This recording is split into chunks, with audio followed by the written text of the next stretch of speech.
Maio de 2005. O Brasil respirava os ventos de uma nova era. Luiz Inácio Lula da Silva, o operário que desafiara as elites e conquistara o Palácio do Planalto, estava no terceiro ano de seu primeiro mandato. Suas palavras friamente calculadas pelo seu marqueteiro principal, Duda Mendonça, ainda ecoavam nos corações de milhões. Renovação, ética, justiça social. A promessa de um país que finalmente cuidaria dos seus. Duda Mendonça foi o responsável pela estratégia de comunicação que ajudou Lula a vencer a eleição presidencial contra José Serra, PSDB. Duda, à frente da agência DM9, criou a campanha Lulinha Paz e Amor, suavizando a imagem de Lula para atrair o eleitorado de centro e reforçando mensagens de esperança e inclusão social. A campanha foi marcada pelo jingle Lula Lá e por uma abordagem que humanizava o candidato, destacando sua trajetória como operário. Mas nas sombras de Brasília, um veneno antigo corroía as fundações desse sonho, e uma câmera escondida estava prestes a revelar a verdade. No centro dessa tempestade, um nome que, até então, passava despercebido pela maioria dos brasileiros: Maurício Marinho. Não era um político de palanque, nem uma figura carismática nas manchetes. Marinho era um burocrata, chefe do Departamento de Contratação dos Correios, um cargo que, à primeira vista, parecia apenas mais uma engrenagem na máquina pública. Mas naquele momento, ele era uma peça-chave em um tabuleiro muito maior. Sua posição na Empresa Brasileira de Correios e Telégrafos, ECT, não era obra do acaso. Marinho fora colocado ali pelo Partido Progressista, PP, um dos pilares da base aliada do governo Lula, que nos bastidores dividia o controle da estatal como se fosse um feudo. Os Correios, uma instituição que conectava o Brasil de ponta a ponta, haviam se tornado moeda de troca. Partidos aliados, como o PP, loteavam cargos estratégicos, garantindo influência, e como logo se descobriria, algo muito mais sinistro. Essa partilha não era segredo para quem conhecia os corredores do poder. Em Brasília, o jogo estava claro. Quem tinha aliados tinha fatias do bolo, e o PP segurava uma das maiores.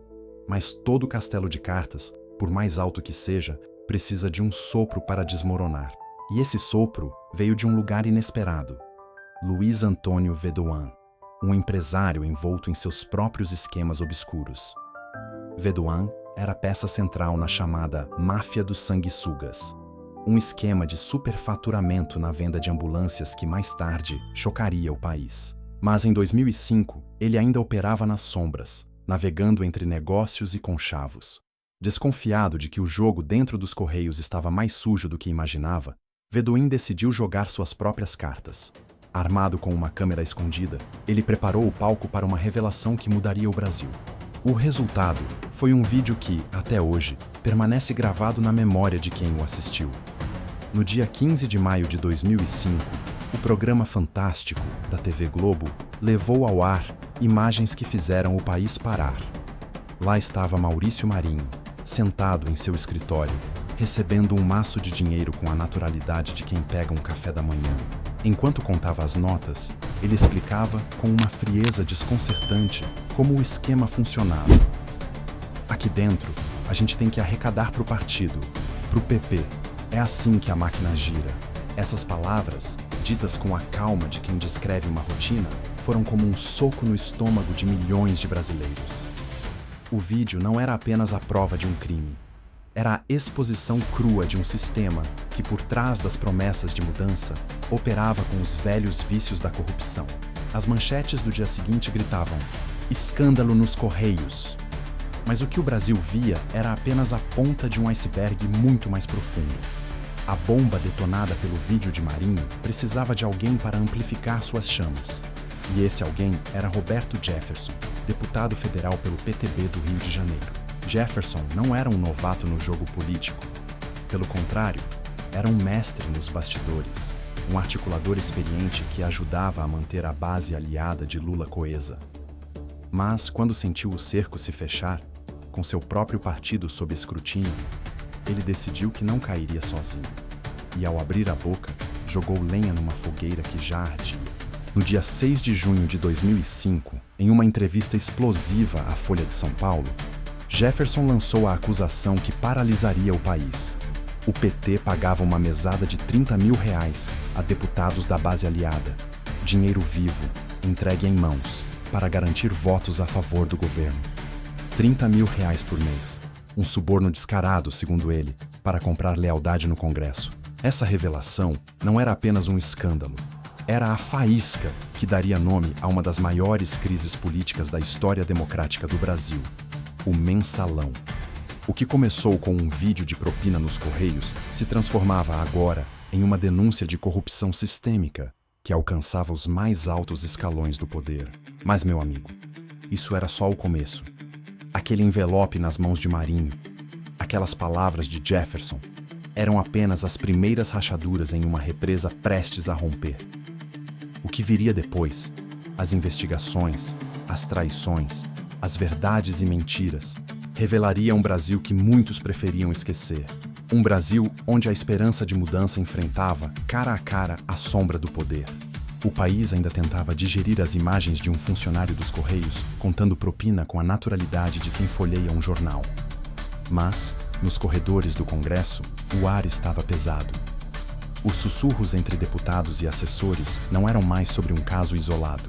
Algo muito maior pulsava sob a superfície, como uma corrente subterrânea pronta para engolir o governo e suas promessas falsas de renovação. O que estava em jogo não era apenas uma estatal loteada. Era o próprio coração da democracia brasileira, comprado e vendido a preço fixo. O termo mensalão começava a ecoar, primeiro como um murmúrio, depois como um grito.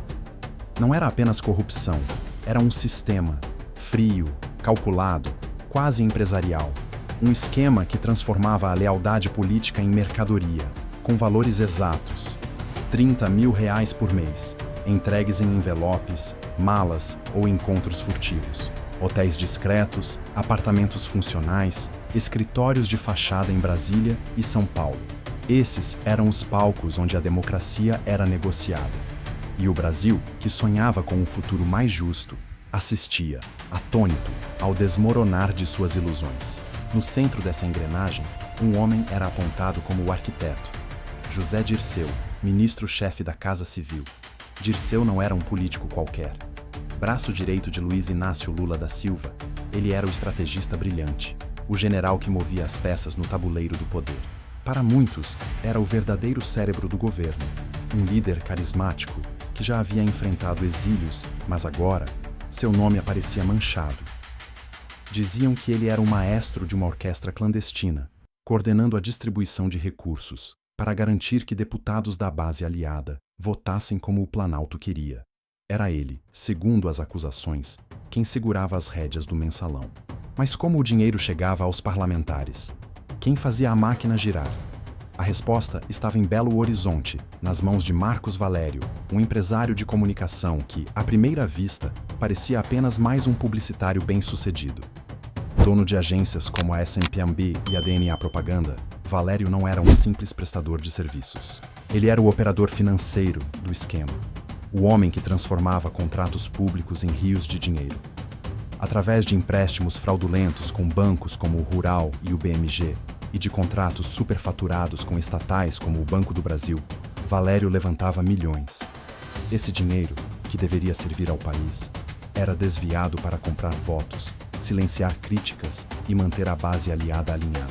O que chocava não era apenas a escala, mas a ousadia.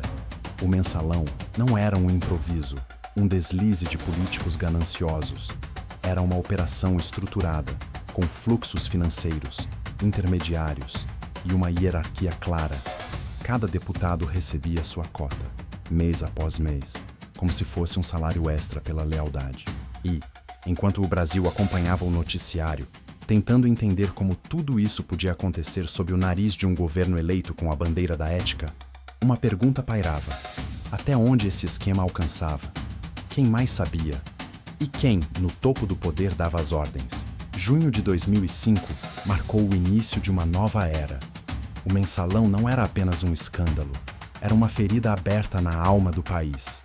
A partir dali, o Brasil mergulharia em uma tempestade de investigações, com CPIs que arrancariam confissões, escutas telefônicas que revelariam segredos e delações que exporiam os bastidores do poder. Um julgamento histórico estava por vir, um que mudaria para sempre a política brasileira. Mas naquele momento, uma coisa era certa. A verdade, por mais dolorosa que fosse, estava vindo à tona. E o povo, que tantas vezes esquece, começava a lembrar que o preço da democracia é a vigilância eterna. Junho de 2005. Brasília fervia como um vulcão a ponto de explodir. O país ainda tentava engolir as imagens de propina nos Correios, mas os corredores do Congresso sussurravam uma verdade mais sombria. O mensalão não era um caso isolado. Era uma máquina de corrupção que engolia a democracia brasileira. As ruas ferviam com indignação, e a pressão sobre o governo de Luiz Inácio Lula da Silva, eleito com a promessa de ética, era insuportável. O Brasil queria respostas, e o palco para essa batalha seria a Comissão Parlamentar de Inquérito. No dia 20 de junho, a CPI dos Correios nasceu, com a missão inicial de desvendar o esquema que chocara o país.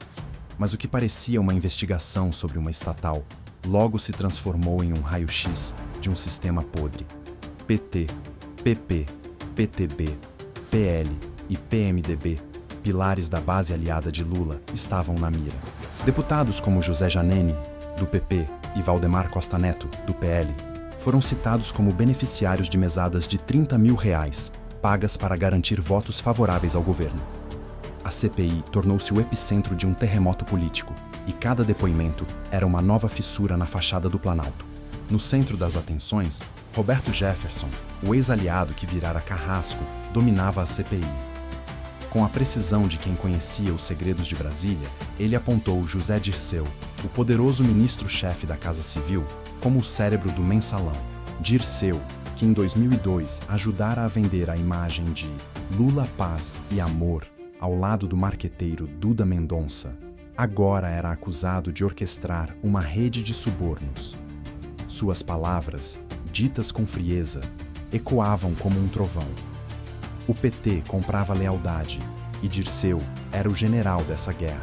As quebras de sigilo bancário e telefônico revelaram a engrenagem do crime.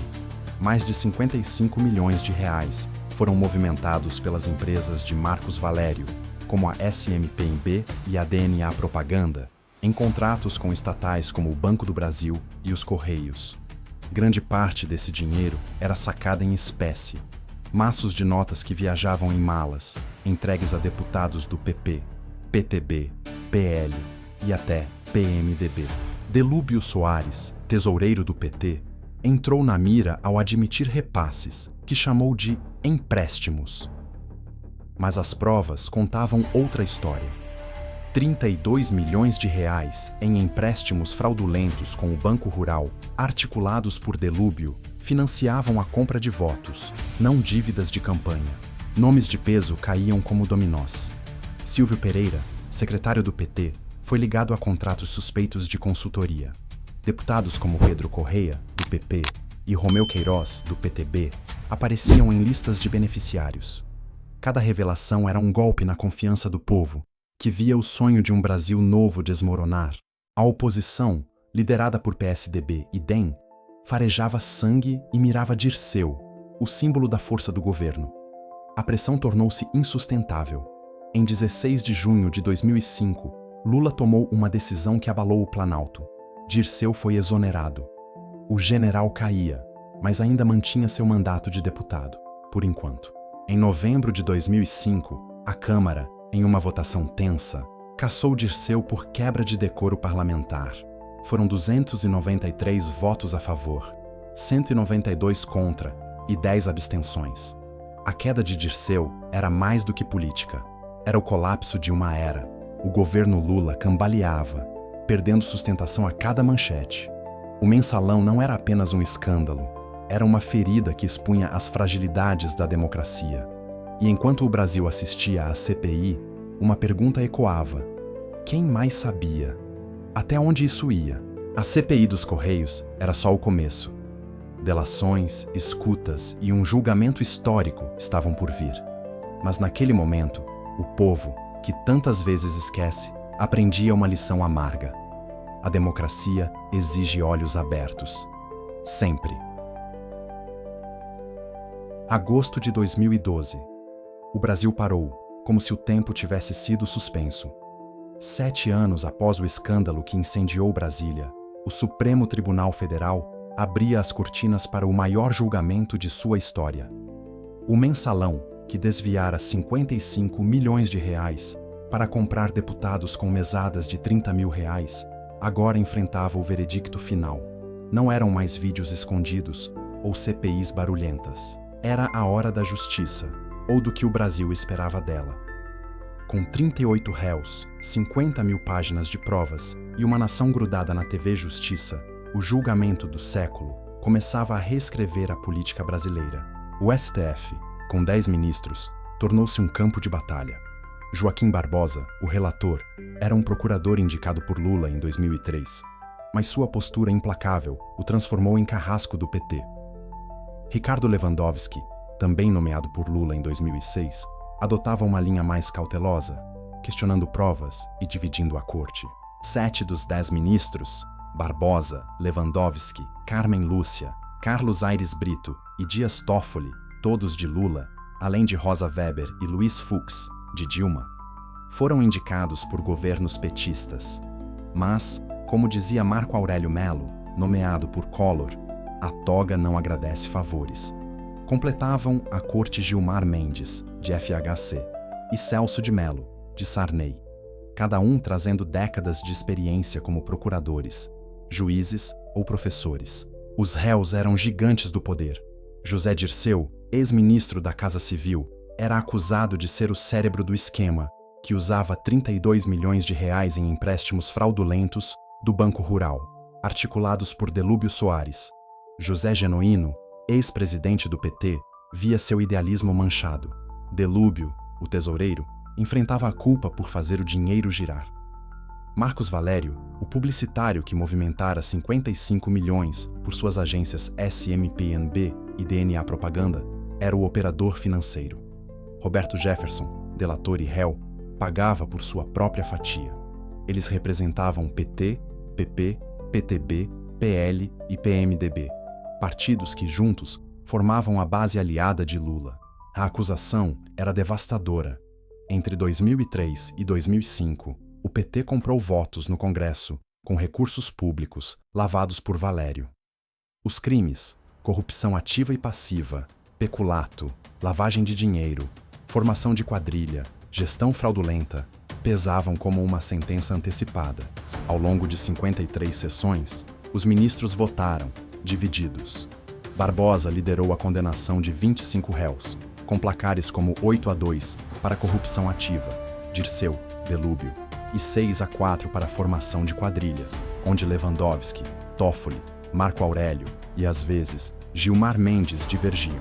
Rosa Weber, Carmen Lúcia, Luiz Fux, Celso de Mello e Aires Brito alinharam-se a Barbosa, enquanto Toffoli, ex-assessor de Lula, enfrentava críticas por sua proximidade com o PT.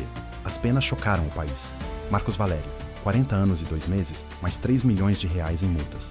José Dirceu, 10 anos e 10 meses, com 676 mil reais. Delúbio Soares, 8 anos e 11 meses, 466,8 mil reais. José Genuíno, 6 anos e 11 meses, 468 mil reais. Roberto Jefferson, 7 anos e 14 dias, 720 mil reais. Em novembro de 2013, as celas se abriram. Dirceu, Genuíno, Delúbio e Valério, algemados, entraram em viaturas, enquanto o Brasil assistia, incrédulo, à queda dos intocáveis. Era a primeira vez que políticos de alto escalão iam para a cadeia. Joaquim Barbosa, com sua firmeza, tornou-se herói para muitos. Nas ruas, seu nome ecoava como possível presidente, mas o julgamento dividiu o país. Para alguns, era justiça, para outros, uma batalha política disfarçada. Em 2013, embargos infringentes absolveram Dirceu e Genuíno de formação de quadrilha, com placar de 6-5, mostrando que a corte não falava com uma só voz. O STF mandava um recado. Ninguém estava acima da lei, mas o sistema que alimentava o mensalão, PP, PTB, PL, PMDB, todos na base de Lula, seguia vivo. O mensalão não acabou com a corrupção. Ele apenas mostrou o tamanho do buraco. Enquanto o Brasil celebrava as prisões, outro escândalo, na Petrobras, fazia o mensalão parecer pequeno. E o povo, que tantas vezes esquece, precisava lembrar: a justiça é só o começo. A luta é manter os olhos abertos. 2013. As grades se fecharam para os condenados do mensalão, e o Brasil sentiu o peso de um momento histórico.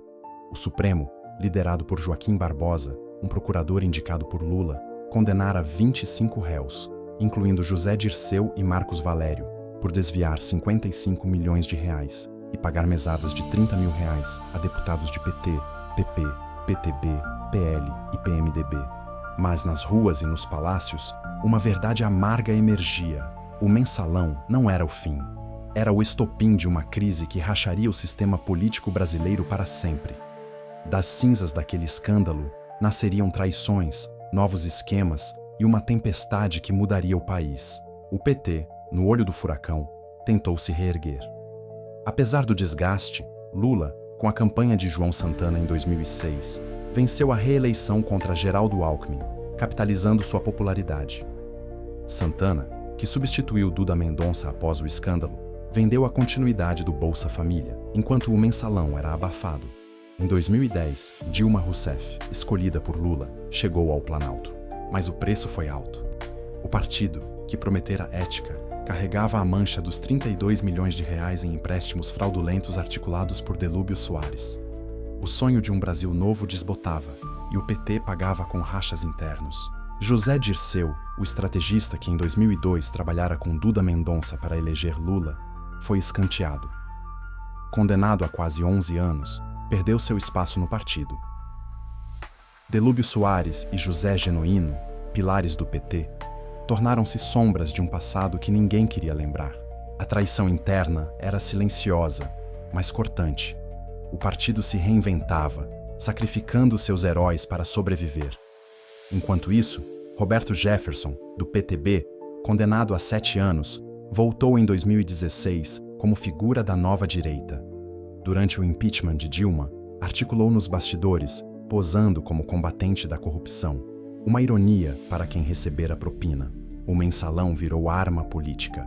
PSDB e DEM martelaram o PT, pintando-o como sinônimo de corrupção. O julgamento do STF, com seus 7 ministros indicados por Lula e Dilma, provou que a justiça podia alcançar os poderosos. Mas nomes como Dias Toffoli, ex-assessor de Lula, enfrentaram críticas por votos mais lenientes, enquanto Barbosa, herói para muitos, saiu como símbolo de rigor. Em 2014, a Operação Lava Jato explodiu, revelando um esquema bilionário na Petrobras. Mais de 6 bilhões de reais foram desviados, com propinas de 3% por contrato, fazendo o mensalão parecer troco. A conexão era clara. O mensalão, com seus 55 milhões, fora o ensaio geral.